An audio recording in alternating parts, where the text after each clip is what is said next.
Welcome back. Big News Friday and the fatal miscarriage of justice we now refer to as the Harding Street raid. Harris County District Attorney Kim Ogg announced murder charges against former HPD narcotics detective Gerald Goins. Ogg says Goins lied to the judge to get the no-knock warrant used to enter the Harding Street residence, where Regina Nichols and Dennis Tuttle were subsequently killed in a hail of police gunfire. Goins' fellow detective Stephen Bryant was also charged with falsifying documents in the connection with the raid. Ogg extended an apology to the victims' families and pledged to dig deeper into the activities of Narcotics Unit 15 and the department as a whole. I want to tell them how sorry we are as a city and as a county for the actions that resulted in the loss of their loved ones' lives. We recognize that the community has been violated. We are getting to the truth. Meantime, Chief Art Acevedo says there's no evidence the corruption extends deeper into his department beyond the two officers charged on Friday. I am aching to hear what Carmen Rowe thinks about all this. I think this is actually very political and a lot less legal. I mean, make no mistake, this murder charge is unprecedented. This is the same type of innovative, creative stuff that we've seen from Kim Ogg. But to charge someone with tampering with a government document that leads to the death of two people and then calling it murder is pretty far out there in anybody's sense of criminal justice. And so I think it's really political what she's doing in these charges. And Art Acevedo's response to it tells you that these two people are right up against each other on this issue. She's asked for information. She's asked to investigate this, and Art says, no, we don't need your investigation. We've got it covered. And so I think the most important thing for the community is to see that hopefully we're going to dig into HPD a little bit and figure out how this could have ever happened, which we must do. But I don't think we're going to see much out of these murder charges, because I think they're perhaps what some people would call overcharging, which is ultimately going to be something that we see minimized as it goes on through the criminal justice system. So, okay, one-time Kim Ogg supporter, now very vocal critic of Kim Ogg. That would be you, Wayne Dolcefino. What was your read on Friday's outpouring? So I agree exactly. I think it's an overcharge. It feels like an overcharge to me, right? It feels like manslaughter would have been a more appropriate thing, just in my minor understanding of criminal justice.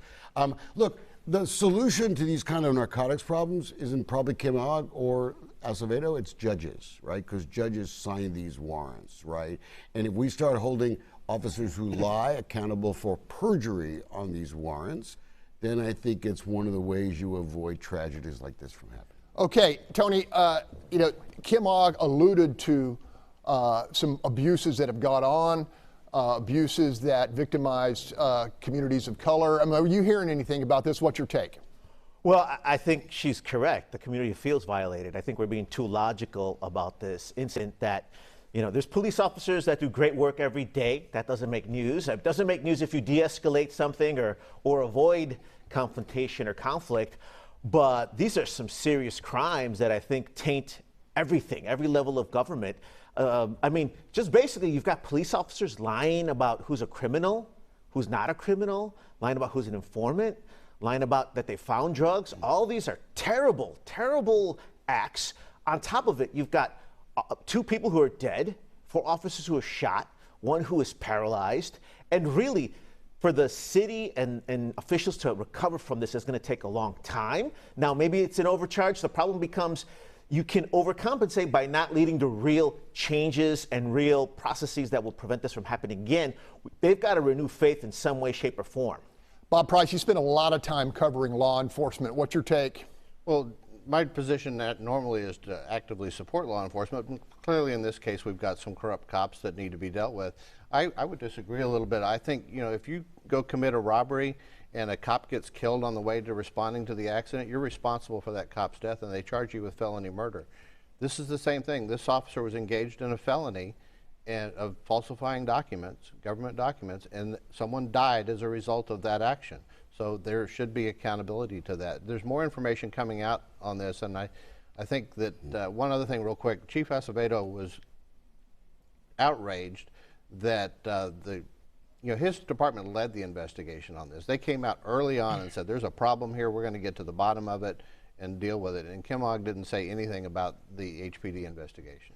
Charles Blaine, does any of this stick in a political sense on the current administration or Arda Acevedo? I think it does, because the mayor hasn't answered for these issues. I mean, it was a municipal court judge that allegedly signed this warrant. The police chief is now saying that corruption doesn't extend beyond these two people. Well, there must be a culture within the department that allowed for these officers to think they can get away with things like that, to think that, you know, any means are going to justify the end as long as they're getting the bad guy, quote unquote. So there is a big issue there, and the fact that no one has answered that and they're trying to just keep it, you know, insular and saying that it was just these few police officers that are caught up in that, that's not true. And I think in order to restore public confidence in that, this administration needs to do a lot of work. It needs to be more transparent about the process and start changing things internally to let us know that they're trying to safeguard from this happening again. How are they vetting information? How are they changing the culture? How are they holding people accountable? Are they going to stop prohibiting people from retiring while they're charged, you know? Right. Or what are we going to see? What changes are we going to see? So I think, yeah, it does fall in their lap.